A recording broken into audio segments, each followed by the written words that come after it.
8 was a little word problem. They always like to throw in some word problems and then you never know what you're going to get. And the answer, this is a geometric word problem, involved the quadratic formula, was 4.27. And what they did was they gave you a rectangular area that was originally 9 by 12 feet, I think. But that doesn't matter because you don't have to label it the way the question was inferred. So the area of this rectangular thing, remembering that area is length times width, is going to be 108 square feet, if you will. They want to add on a uniform measurement, which they call x, to both sides to double the area. So when I double the 108, I get 216. You can see how I set up the new width and length is x plus 9 and x plus 12. I put a let statement in here for the increase. That wasn't really necessary since they stated that x was the increase, but if they didn't state it, you have to put in yourself. So remember, area is length times width. So this is the length and the width, and this is the new area. I use double distribution, or FOIL if you will, to multiply that out. And then I combine like terms and set it equal to 0. Now, I'm not going to be able to factor this because they said to the nearest tenth, and those hints you should be picking up by now. I'm sorry, hundredth rather. You should be picking up those hints that means it's not factorable. Use that quadratic formula, x equals negative b plus or minus the square root of b squared minus 4ac all over 2a. Remember little hints that I tell you. One of them is to write your coefficients on the side. A lot of errors are made there. And you put this into the formula. Another hint is to square b yourself. So negative 21 squared is your 441. The next hint that I give you after you put in x equals negative 21 plus or minus the square root of 441 minus 4 times 1 times negative 108 is to put this whole entire thing into the calculator without the radical in one shot so you don't make those errors.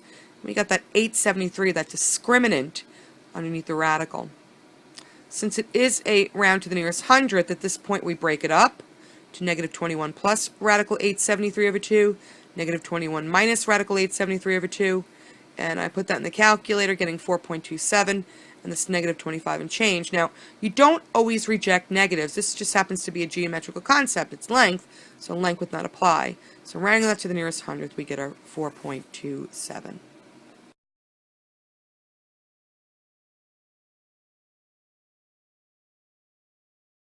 Number 9 is a quadratic formula. Now it says a plus bi form, so you have to know you're going to have some imaginary roots here, and it was not factorable. Don't bother with completing the square. Only use completing the square if it says solve by completing the square.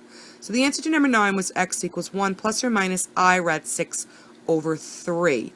So we start with the quadratic equation. We're going to be using that quadratic formula. There you go. And you write out your coefficients like I've suggested several times. So you have your a is 3, your b is negative 6, and your c is 4. Don't write negative 6, write 6, that's a suggestion. Square b yourself, that's another suggestion. And then when putting this into the calculator, do not put the radical in. Put this entire thing in one piece, because a lot of errors are made when you do that in piecemeal.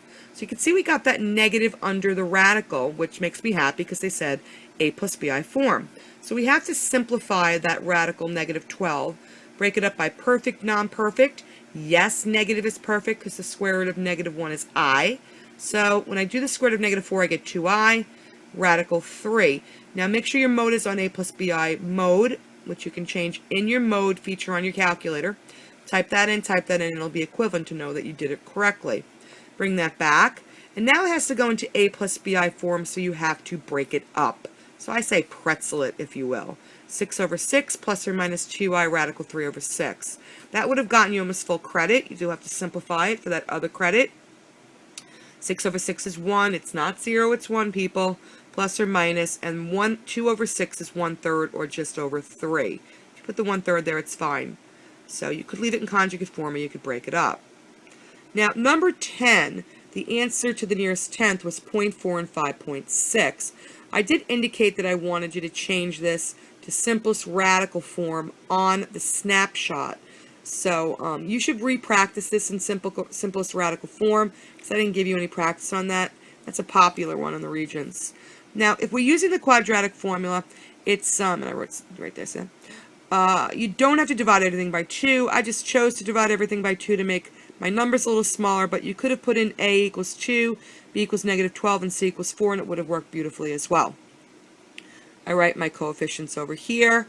And again, taking the same suggestions, squaring this yourself, etc., putting this into the calculator in one shot is going to really pay off for you. So we have a radical 28 over here, which we're going to simplify. Radical 28, breaking up by perfect, non-perfect, is 2 rad 7. Bring that back, pretzel it, and then simplify it. So when I pretzel it, I get 6 over 2 plus or minus 2 rad 7 over 2, which when simplified is your 3 plus or minus radical 7.